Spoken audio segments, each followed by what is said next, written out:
Olá, bom dia! Estar acima do peso ou obeso não é uma questão apenas estética, mas principalmente de saúde, pois essas condições elevam muito os riscos para outros problemas. Vários desses problemas médicos graves têm sido relacionados à obesidade, incluindo diabetes tipo 2, doenças cardíacas, pressão alta e infarto. E a obesidade também está relacionada a maiores taxas de certos tipos de câncer. Para entender melhor os riscos da obesidade, hoje nós recebemos o endocrinologista André Gustavo Souza, que atua no DAS da UFRN, e Marileide Batista, que é coordenadora do Sinteste RN. A eles eu dou o meu bom dia de hoje para a gente falar sobre mais esse assunto, tantos assuntos que a gente debate aqui no Diálogo Plural, assuntos tão atuais, né, e relevantes para quem está em casa no momento. Doutor André, é a primeira vez aqui no Diálogo Plural, seja bem-vindo. Obrigado. Então vamos começar, não é? Podemos dizer que a gente vive uma epidemia, né, de obesidade. A gente tem visto muito na mídia as estatísticas de cidades, né, aí o Rio de Janeiro, né, tem sido apontada, por incrível que pareça, né, como a cidade mais sedentária do país. Quais indicadores definem uma epidemia, como a gente pode dizer, neste sentido? Se nós pensamos nesses dados que nós temos até do Ministério da Saúde, o Ministério da Saúde tem uma pesquisa que é feita por telefone. Sim. Ele faz uma amostragem das casas do Brasil inteiro e liga para essa casa e faz algumas perguntas para a família. Uhum. E ele consegue identificar, pelo menos parcialmente, mas com, vamos dizer assim, com uma amostragem muito grande, que ele consegue fazer isso de uma forma muito extensa. Uhum. Descobriu-se que aqui no Brasil mais da metade da população está acima do peso. Sim. Desses, mais ou menos 15, quase 20% com obesidade mesmo. Uhum. Então, se a gente imagina que esses índices estão crescendo ano após ano, acho que a gente pode dizer sim que a gente vive uma epidemia de obesidade. De obesidade, infelizmente. Marileide, seja bem-vinda mais uma vez aqui no programa. Na América Latina, segundo dados, 56% dos adultos apresentam sobrepeso ou obesidade, enquanto a média mundial é de 34%. Por outro lado, o problema da fome na região diminuiu pela metade nos últimos 20 anos. Estamos comendo mais ou estamos comendo errado? O que é que você acha? Estamos comendo errado. Dizer que estamos comendo errado, eu não diria. Certo, doutor? Diria que temos que aprender a comer. Uhum. Aprender a mastigar, aprender a equilibrar a alimentação. Uhum. Estamos comendo mal, doutor?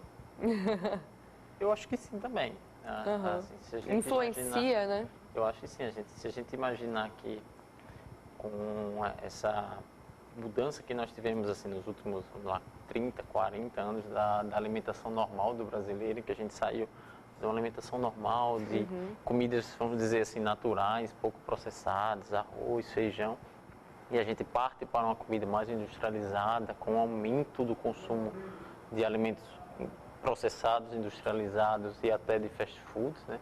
Eu acho que também a gente está comendo um pouco errado também. Uhum. Então, E pegando esse gancho aí, qual os principais problemas de saúde que a má alimentação e a obesidade principalmente acarretam, né? A gente falou aí no início do programa das diabetes, dos tipos de câncer. Realmente tem essa incidência? Tem. A obesidade é associada com várias outras doenças, né? Sim. E por isso, talvez seja o grande problema relacionado à obesidade, essas doenças que ela pode acarretar. E como você mesmo falou, diabetes tipo 2, pressão alta, algumas alterações de triglicerídeos, de colesterol. Isso contribui também para o aumento do infarto do miocárdio, de doenças cerebrais, como o AVC, e até de alguns cânceres. E tem também a questão de outros problemas de saúde que a pessoa já tem e com o aumento do peso, aquele problema aumenta, né? Com problemas assim de hérnia de hiato, né? Sim. A questão da própria sinusite também. Sim. Tudo isso, o aumento de peso também prejudica, não é? Sim, E às vezes algumas dessas condições que o indivíduo tem, alguns medicamentos que ele toma, podem também piorar. No final, a gente fica quase como um círculo vicioso, né? Sim. Então é muito difícil se fazer um tratamento da obesidade por conta de todas essas questões que você comentou. Medicamentosas também, né? Marileide, existem pessoas que têm tendência, né, a serem mais cheinhas. Diante disso, é possível ser um gordinho saudável ou essa é uma condição que requer cuidados, né? Porque muita gente leva isso para o lado estético, muitas vezes. Não, eu estou bem assim, eu sou cheinho, mas eu estou bem assim. Mas será que a saúde está bem, né, daquela pessoa que é mais cheinha? O que você acha disso? Na verdade, eu acho que requer cuidado, sim. Que essa pessoa muitas vezes diz que tem dificuldade de perder peso, ou que come pouco, mas tem tendência a ficar gordo. Então, assim, acho que essa pessoa, não sei, vou passar de novo para o doutor. Para a questão posso ser gorda saudável? Sim. Assim, quando a gente fala uma pergunta assim, tão complexa como essa, né, é bem difícil responder. Mas considerando o ser humano como nós somos muito diferentes entre si, Sim. é bem possível. Assim, você tem os dois extremos. Você tem uma pessoa que é considerada magra, mas ela tem inclusive características metabólicas de exames de sangue, Tanta etc. gente magrinha com problemas de colesterol, né? A gente vê muito isso. Até com algum tipo de diabetes, de alterações de triglicerídeos, enfim, ou seja, como se tivesse exames de alguém que fosse obeso. E por outro lado, você imagina alguém que está um pouco acima do peso, mas tem um padrão que ele engordou talvez desde a infância, que é alguém fisicamente ativo, que pratica atividade física, que tem os exames todos dentro do esperado e não é nem um pouco sedentário. Essas pessoas também vamos dizer assim, do ponto de vista de saúde, vão parecidas com aquelas que não têm, que têm um peso normal. Sim. Só uma coisa. Mas lembrando que essa pessoa, mesmo sendo saudável, gorda e saudável, ela vai ter que fazer a atividade física, cuidar com a alimentação. Sem dúvida nenhuma. Porque não basta dizer que sou gorda saudável e não vou fazer nada disso. Se a gente comparar, por exemplo, alguém que tem apenas o excesso de peso e os exames são normais, mas vamos dizer, 100% sedentária, ela não vai tão bem como alguém que está acima do peso e pratica atividade física. Essa pessoa que mesmo com um peso não normal, mas é ativo fisicamente e pratica atividade física, os exames são normais, esse sim vai bem. Esse outro sedentário, não necessariamente. A gente vai falar um pouquinho disso no próximo bloco, a questão do IMC, explicar um pouquinho para quem está em casa, né? Porque explica bem essa parte, né? De o que é ser um cheinho saudável e, às vezes, um magrinho que não está tão saudável assim como se imagina, né? Hoje o nosso tema é riscos da obesidade. Fica aí que 30 segundinhos, a gente já volta para falar mais sobre esse assunto.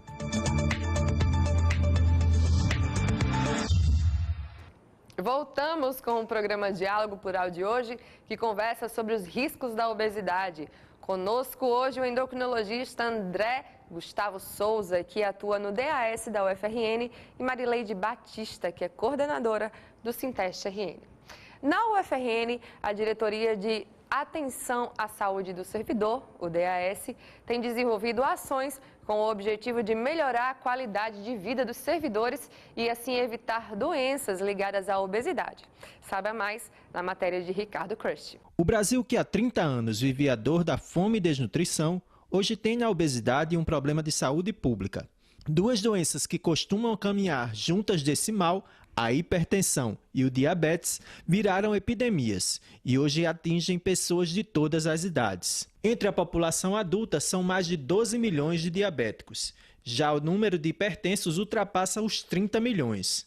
Visando combater o crescimento dessas doenças entre os servidores da UFRN, o DAS realiza o HiperBETS.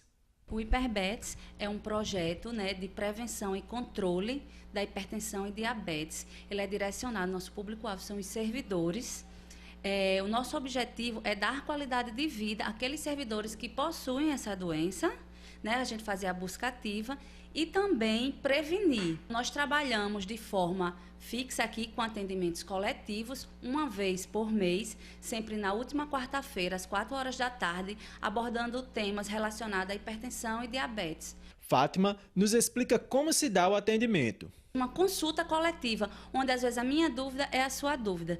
Antes desse encontro, nós fazemos isso, verificamos a glicemia, a pressão, o peso, a circunferência abdominal. E nós temos tipo um cartãozinho onde a gente faz o acompanhamento. A gente entrega aquele servidor que está sendo acompanhado e a gente vai acompanhando ele com esses resultados.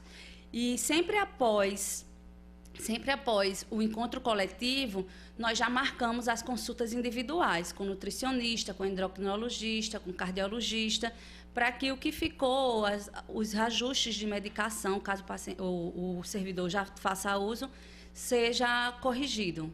Você percebe que existe realmente um alto índice de servidores além do peso? Tem, com certeza. Apesar da gente não ter nenhum dado específico aqui ainda, nenhuma pesquisa dentro da UFRN, mas nós percebemos, até pelo adoecimento, que nós temos muitos servidores, né, acima do peso e que estão adoecendo. Às vezes o servidor chega aqui com as comorbidades relacionadas à obesidade. Além do hiperbetes, o DAS dispõe de outras ações de prevenção à doença e cuidados com a saúde. Fátima aproveita para convidar os servidores a conhecerem o espaço. Nós temos outro programa, outro projeto, que é o projeto do peso.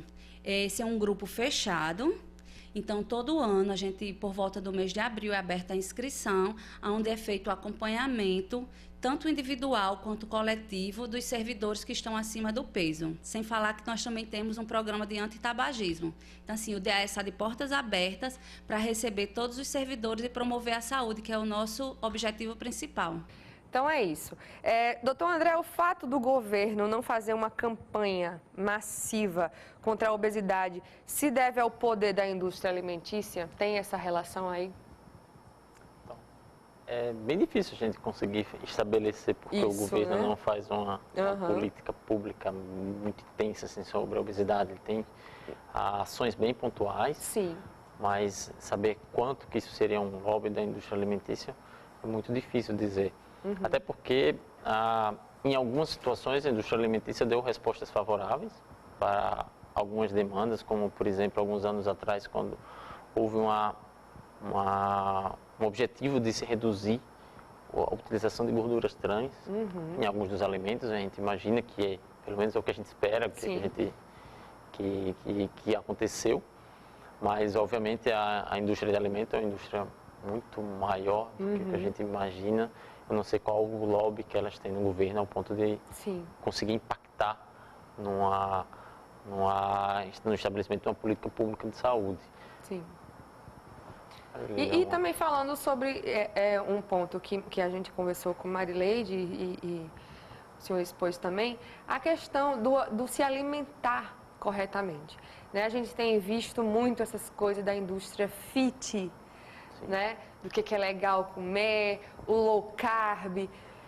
Tudo isso, sem dúvida nenhuma, tira um pouco da nossa cultura, né? Do arroz, feijão, a proteína, né? Tudo mais, que hoje ninguém fala mais carne, né? É proteína, tudo mais. Essa questão das pessoas estarem muito envolvidas nisso também causa um problema de má alimentação, né? Porque, de repente, a pessoa não vai para um nutricionista, não procura um médico e, vou fazer uma dieta low carb, vou fazer uma dieta de tal coisa. E não sabe os riscos que é aquilo, porque o corpo da gente precisa de tudo isso, não é? Você acha que essa moda que está agora influencia na má alimentação? Para você também, Marileide, fica à vontade para falar sobre isso. Mas não existe também hoje uma moda de comer, de mudar a alimentação do que era, por exemplo, fritura? Os médicos, os profissionais, eles não estão levando as pessoas a se alimentarem, levando ou orientando, melhor dizendo, as pessoas a trocarem esse tipo de alimentação? Frituras de uma forma geral, para frutas, por exemplo, verduras. Isso aí seria uma boa coisa, né? Vamos imaginar assim, a gente pode imaginar entre você fazer um acompanhamento multiprofissional, né, assim, com médicos, com nutricionistas, endocrinologistas ou outros profissionais, individualmente, ou seja, você avaliar um caso em particular, o que seria mais interessante, o que seria mais aplicado, mais adequado àquela pessoa. Sim. E você imaginar o que poderia acontecer numa população enorme, como, por exemplo, a população de uma cidade, a população de um estado, de um país. Então, haveria diferenças entre uma coisa e outra. Individualmente falando, alguns tipos de dietas específicas podem ser interessantes, desde que sejam feitas por orientadas, né, por um profissional recomendado para que isso seja feito. Isso pode ser utilizado mesmo a gente imaginando que possam haver problemas relacionados a alguns tipos de dieta, principalmente dietas muito restritivas. Então, individualmente falando, a gente imagina que cada caso precisa de um acompanhamento, precisa de uma avaliação anterior e precisa de um acompanhamento durante também esse processo de perda de peso. Eu tenho pacientes que tiveram problemas quando eles emagreceram significativamente, ou seja, não é uma coisa tão banal, tão simples, tão...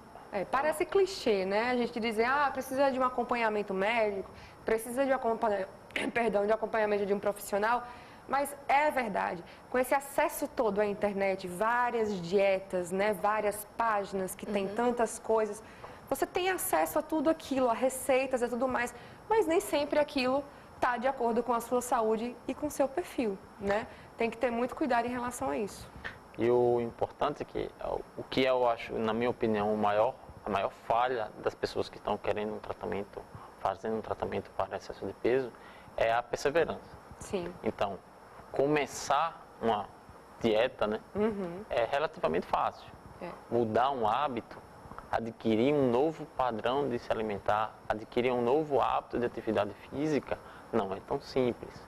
E é isso que as pessoas acabam desistindo, né? Começam, fazem 1, 2, 3, 4 semanas, isso que você estava falando, e de repente param tudo. Sim. E aí a gente não consegue identificar um real benefício do que eles começaram a fazer e pararam. E para recomeçar é mais difícil. E aí cada vez que se recomeça, já se torna um pouco mais difícil e talvez até com resultados um pouquinho piores do que se ele tivesse continuado bem da primeira vez. É a questão do psicológico também, né? Da questão de retomar, de ter aquela força de vontade, questão do foco mesmo. A força de vontade está muito no psicológico, está totalmente no psicológico, e retomar uma coisa geralmente é bastante complicado. Mas a gente vai continuar falando sobre esse assunto para esclarecer para você que está em casa, que tem algum problema de obesidade, ou quer fazer uma dieta de uma forma correta e com saúde. O nosso programa de hoje é sobre os riscos da obesidade. 30 segundos, não sai daí.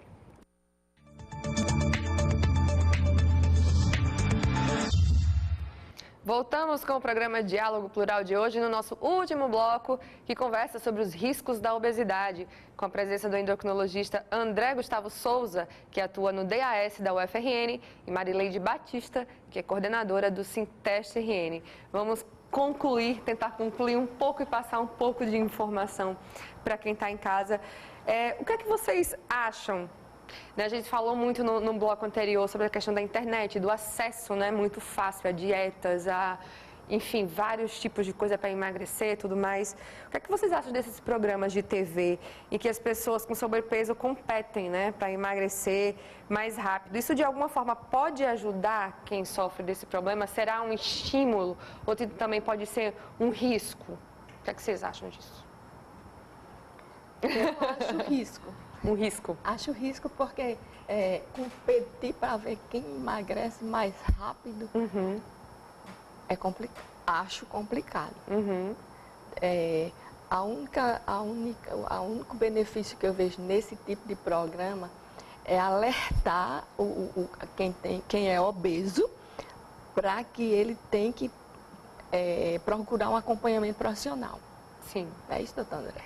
Eu concordo, eu acho assim, o que tem de bom é trazer à tona essa problemática, né? Então isso aí ganha um destaque, né? Ou seja, esses programas eles têm um foco de audiência, então é um show, e o show é uma competição dentro de um show aparentemente fica mais atrativo, mas Sim. do ponto de vista assim, pensando no bem-estar do indivíduo, do bem-estar de saúde, não tem muito sentido fazer uma competição, até porque as pessoas não são iguais, então a chance delas emagrecerem também não é igual. É tudo muito relativo. É muito relativo, então a competição em si, na minha opinião, não ajuda. Exceto isso que a Marileide falou, que é chamar atenção para que outras pessoas talvez se sintam motivadas a mudar o hábito. Mas não quando as pessoas utilizam esses programas para fazer pequenas competições entre os amigos e entre os colegas de trabalho, aí eu acho que talvez não é uma coisa muito bacana. Né? E também retomar um pouco o que a gente falou da questão de parecer clichê, a questão de procurar um acompanhamento médico, um acompanhamento nutricional. Eu vou falar uma questão bem pessoal minha, que quando eu fui procurar minha endocrinologista, eu tive que fazer exames muito específicos, exames que eu nem sabia que existia. Então, muita gente faz, às vezes, um hemograma, alguma coisa, e fala, não, tá tudo bem comigo. Mas tem exames muito específicos que mostram como você realmente está naquele momento, o que é que você precisa, que às vezes é totalmente diferente até das pessoas que você convive, da alimentação que você tem que fazer. Não é isso, doutor? Exatamente. São exames bem específicos, né? Como aquele que é da glicemia, não é? Exatamente. Que é a curva glicêmica, não é? No caso. Então, são exames bem específicos que você que está em casa, é importante ficar atento sobre isso. Doutor André, a publicidade de alimentos, principalmente aquelas voltadas para público infantil, né? Tem contribuído para o aumento de crianças obesas, por exemplo, aquela coisa da praticidade, né? A mãe, às vezes, não prepara um leite bonitinho, prefere dar a caixinha porque é mais prática, né, de alguma coisa. O que é que você acha disso? Eu acho que sim. Acho que em algum momento a gente imagina que a substituição do alimento natural por um alimento processado, industrializado, ele não traz talvez os mesmos nutrientes que o alimento natural tem. Ele pode trazer alguns conservantes, outras coisas que a gente não conhece a fundo as consequências disso. Fora o viés assim, de alimentos que estão para um público infantil, pelo menos assim, mais expostos a propagandas, seriam alimentos que talvez eles tivessem uma tendência maior a engordar um pouco mais. E a gente caminhou um pouco nisso com algumas regulamentações, né, de propaganda infantil de uma forma geral, até de brinquedos. Mas os alimentos também entraram também nessa regulamentação. Então, a impressão que dá, quando a gente olha um programa televisivo, até mesmo voltado para o público infantil, que houve uma tendência à redução. Sim. E como hoje em dia essas propagandas são expostas a algum tipo de regulamentação, espera que isso aí tende a diminuir com o tempo. Mas a gente ainda está engateando nesse processo. É o cuidado com a própria embalagem, né? Tem lactose ou não tem? Tem glúten ou não tem? A quantidade de açúcar que às vezes é absurda, e de sódio, né? Que é importante falar sobre o sódio. Fala um pouquinho pra gente, doutor, sobre a questão do sódio, que muitas vezes as pessoas não entendem que às vezes um alimento doce também tem muito sódio, não é isso? E alguns alimentos, principalmente esses alimentos embutidos, processados, eles contêm uma quantidade maior de sódio e que isso aí, em longo prazo, também pode levar a sérios danos para a saúde, como pressão alta, problemas de coração. Então, esse sódio, ele precisa ser reduzido. De uma forma geral, a gente já consome muito sódio na nossa alimentação normal e se utilizar desses alimentos que contêm uma quantidade maior de sódio, a gente já está extrapolando muito essa quantidade recomendada de sódio por dia. Que o nosso organismo não absorve aquilo ali, né, durante o dia. Marileide, o que o ambiente escolar, né, pode fazer para combater, no caso, a obesidade das crianças e dos jovens, né? A educação física deveria ter mais importância no currículo, por exemplo, ou as escolas particulares também deveriam ter a questão do acompanhamento alimentar, que muitas vezes não tem, né? Tem ali a cantina e a criança e o adolescente vão lá e tomam um refrigerante, alguma coisa do tipo. Não tem esse acompanhamento. O que é que você acha? Vejo que não só... Tanto a particular como a pública, ela deveria se preocupar com esse assunto. Porque, de maneira geral, é na criança, nessa fase, que se aprende as coisas. Então, seria bem mais fácil que elas aprendessem a se alimentar, logicamente que tendo também a participação dos pais, da família, né? Sim, Isso, porque não adianta ter uma orientação na escola também, e chegar em casa fazer tudo isso, diferente, né? O conjunto. Esse conjunto é que faria com que, faz com que, ou fará com que essa criança aprenda a se alimentar corretamente. É verdade. E, doutor André, o que especificamente no Brasil, que mudanças de hábitos contribuíram com a epidemia de obesidade e como é que a gente pode reverter esse quadro? A gente fala muito na questão da atividade física, como a gente bateu nisso no programa inteiro, procurar um especialista, mas de forma efetiva. Como é que pode se contribuir a classe médica para que esse quadro mude um pouco? Essa pergunta é uma pergunta muito difícil, até, vamos dizer assim, muito difícil até de a gente pensar de como é que a gente conseguiria isso de forma efetiva e até de forma que atingisse uma abrangência, vamos dizer assim, nacional, né? Então, talvez a melhor oportunidade, vamos dizer, o melhor foco que a gente poderia dar seriam sempre nas crianças, né? Porque uma vez que a gente tem um adulto obeso, a tendência dele tornar-se obeso pelo resto da vida é muito grande. Então, se a gente conseguir evitar que as pessoas se tornem obesas, a gente vai ter uma tendência de estabilização, de melhora, de a gente poder voltar um pouco do tratamento para aquelas que se tornaram, mas, de uma forma geral, a prevenção prevaleceu. A gente está vivendo exatamente o contrário, né? As pessoas estão cada vez mais engordando e a gente tem mais de 50% da população acima do peso. Então a gente tem que fazer tratamentos, vamos dizer assim, para 50% da população, uma coisa muito difícil. Então a gente teria que modificar toda uma logística de alimentação, de práticas, de hábitos, com estímulo da atividade física, com diminuição de alguns certos tipos de alimentos.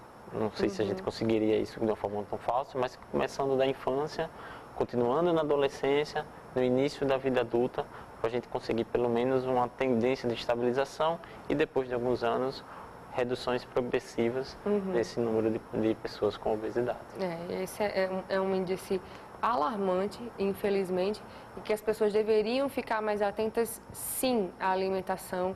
É muito importante, muito mais importante do que se imagina, porque do mesmo jeito que a gente respira, a gente também precisa de um alimento, e alimento de forma saudável e equilibrada, não é isso? Doutor André, muito obrigada pela presença.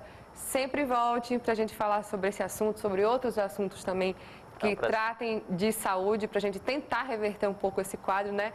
Marileide, obrigada mais uma vez pela contribuição aqui no nosso Diálogo Plural. E você de casa, se quiser mais informações sobre o nosso programa, acompanhe as nossas atualizações no Twitter, o @SintesteRN, no nosso site, o www.sintestrn.org.br, ou na nossa página do Facebook, que é o facebook.com/SintesteRN. A você um ótimo final de semana e até o próximo sábado, se Deus quiser. Tchau, tchau.